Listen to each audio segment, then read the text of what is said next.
When you first look at a set of boat plans, it can be fairly confusing.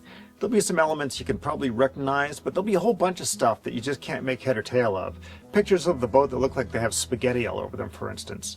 Welcome to Nomad Boat Building. My name is Mark Reuten, and I'm a wooden boat builder on Vancouver Island. Today, let's look at the basics of boat plans. So I got this set of plans from the Adirondack Museum at Blue Mountain Lake, New York. And that's where the original boat that these plans are drawn from still resides. Now, this set of plans was developed from an existing historic example of a boat built by John Henry Rushton. It's his Yugo canoe, and I built an example of it for the Vancouver Airport Authority. You can still see that boat hanging at the Vancouver Airport in the international arrivals area. This is called a construction drawing, and what it features really is just a bird's eye view of the finished boat as you would see it if you're taking a photograph of it, for instance, and a profile that is a cross section, so a slice right through the center line of the boat. The idea is to show us all the bits and pieces that make up the construction. So the way the stem is constructed, the ribs, how often they're placed, the keel construction, and so forth. Up here we've got some detailed drawings that show us sections through the keel and garboard, or the lowest most plank. So they're showing you how it's expected you might build that. There's usually another one that's more of a cross section through the midpoint of the boat. And then a bunch of other smaller details, such as floorboards here. They've got even a little full-size drawing of the stem head, a section through the stem, some details about fastening the planks at the laps and at the frames. And again, some details about doing scarf joints. They've got some drawings for the seats here, and even a drawing for the stem band. So this is rather complete. And then this list of what they call scantlings. Scantlings are the name for any of the little pieces of the boat and the size of stock you need to create them. And so these numbers along this list here refer to all these different parts that are outlined throughout the rest of the drawing. Now, this is great to have. This is almost more like a serving suggestion on a cereal box. We don't really need this information to build that boat. It's helpful, and it gives us a good indication as to how the person who designed the boat expected it to be built. But a lot of these details you could kind of work out on your own, and often you change them to suit the materials that you have on hand. Now, this is the really important part. This is referred to as the lines. So what we have here is we have an image of the boat drawn in three different ways, in three different views, and the lines you see represent slices through the boat in different orientations. The drawing on this half is really just showing you plank lines, and this is not something you typically get on a set of drawings.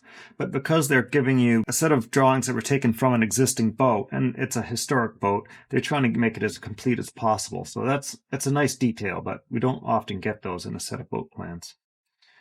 So here we have the profile, we have the body plan, and we have the half breadths. Half breadths meaning the shape of the boat from the center line out.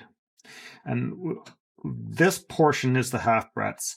This portion is called the diagonals. And they represent what would happen if you slice the boat along these lines right here. These long ones running this way, those are the water lines. They represent slicing the boat along these horizontal planes right here. And then up here, you'll see these lines that say butt. So those are referred to as buttock lines. And they represent slicing the boat along these vertical planes right here. So the combination of all these different lines or planes give you a good representation of the shape of that boat. And by having all those different lines, it allows us to very accurately recreate this drawing full size. Now down here, this is the really important part. This is the table of offsets, and it's really just a set of coordinates that relate to this grid system that we've been given. The grid system is basically a baseline, a center line, and this is also a center line here. And so from those three different reference points, and there's really just two of them, we can recreate that boat very accurately.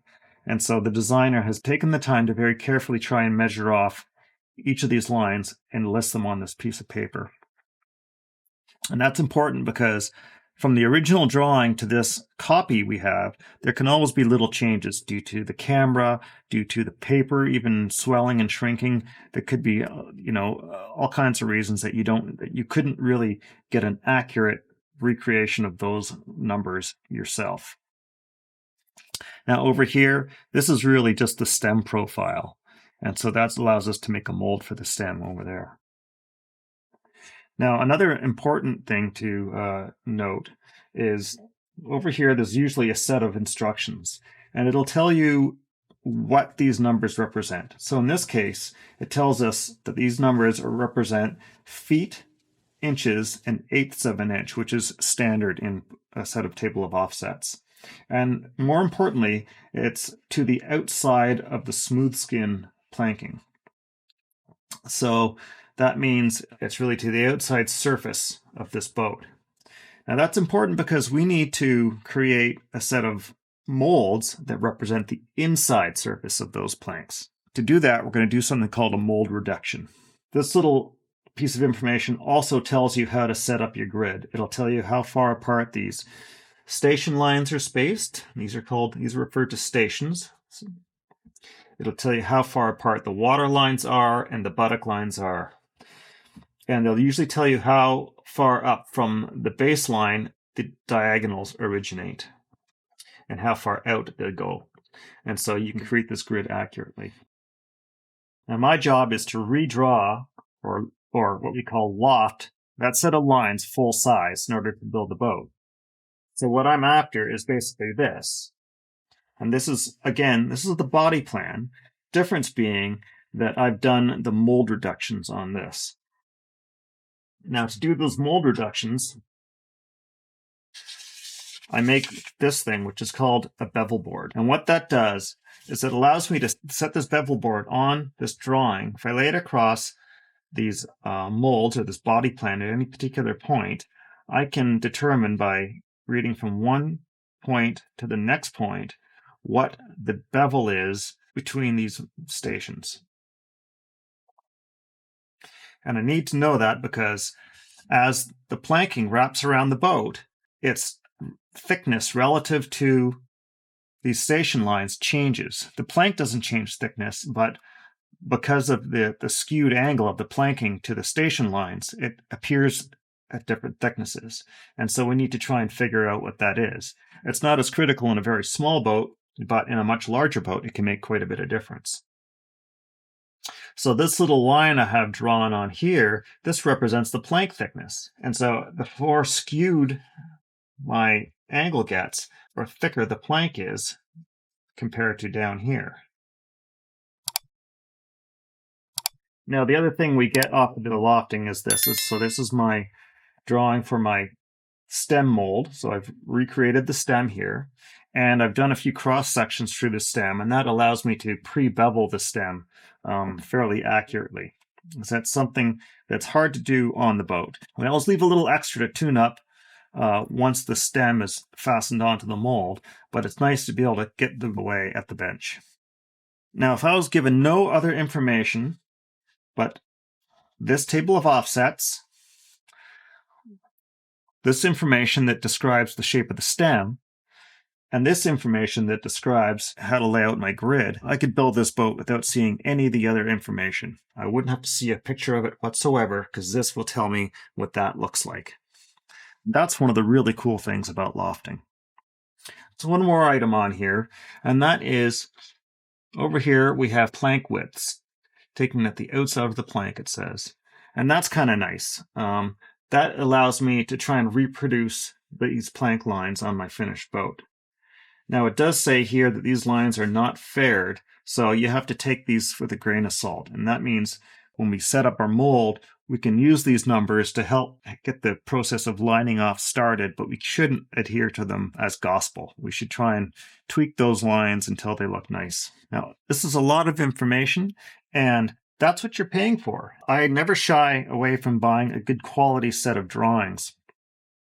I don't believe in searching out free drawings necessarily just for the sake of economy, because there's no saying that you're going to get good quality detail off of them, and it could make your building process a lot more difficult. $75 for a set of drawings or $100 I think is well worth it in the scheme of things. And as you get into larger and larger boats, the price goes up. If the drawings are coming from a good, well-known designer, I've spent $300, $400, $500 on a set of drawings.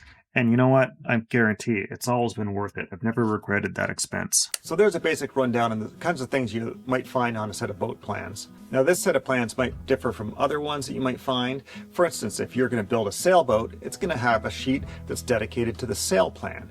I made a separate video about reading plans like that right here. Now if you're interested in lofting, and I highly encourage you to try it, I made a separate set of videos that walk you through the very basics of lofting over here in my Bushi Dory series. Alright, that's it for today, folks. We'll catch you later.